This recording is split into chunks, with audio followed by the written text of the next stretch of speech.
Hey guys, MC Personal Finance here, and welcome back to another video. Now, I know it's been a while since I last uploaded, and you can attribute that to junior year accounting major being the hardest semester I've ever gone through. But we're going to be back on more of a weekly basis. I'm going to try to put out a video once every week like I was doing before the semester really got hard. I just want to continue to provide you guys content. So if you saw the title of this video, today's going to be a little bit of a different video. So it's not going to be a credit card video or an investing video, but it's actually going to be a video about interviewing. Now you may be wondering, what does interviewing have to do with personal finance? Well, there's two words in the term personal finance. There's personal and finance. Who would have thought? But seriously, be able to apply personal finance tips, you have to have some type of finance, whether that comes from a job, a side hustle, anything.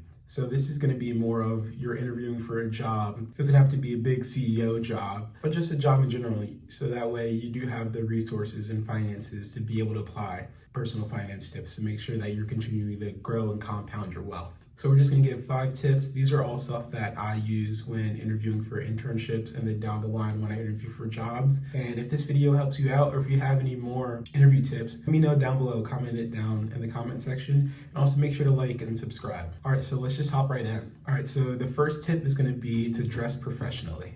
Now, you may think you have drip, and to be honest, you probably do. But an interview is not the time to show off all of your latest bling. You should be coming into the interview professionally dressed. I say a minimum of business formal, which is a collared shirt and a tie. I always play it safe with a suit. I feel like you can never overdress at an interview. It's always better to be overdressed than it is to be underdressed. Because overdressed, you just walk into the suit, and the worst thing that'll happen is, oh, everyone look at this guy.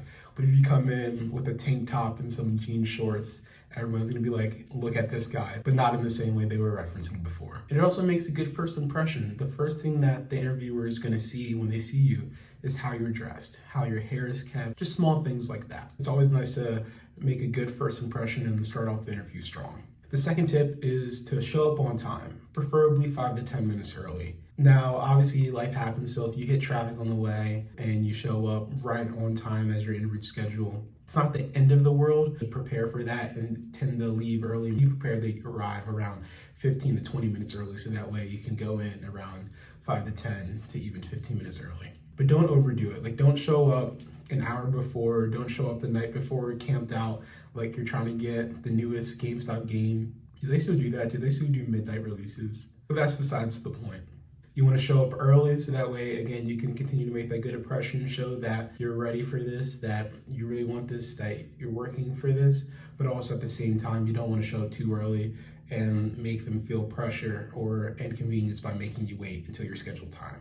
All right, so this third tip, this is going to be the last of the pre-interview tips. And this one's going to be come prepared. If you're going to work at a job, if you're going to spend 30, 40 hours a week at a place, you would want to research it. You would want to know what you're getting into. So that's researching the company, researching the work environment, also a question you can ask in the interview. We'll get to that later in the video. If diversity is important to you, looking at how the office is made up in terms of diversity, seeing if they're making that a point.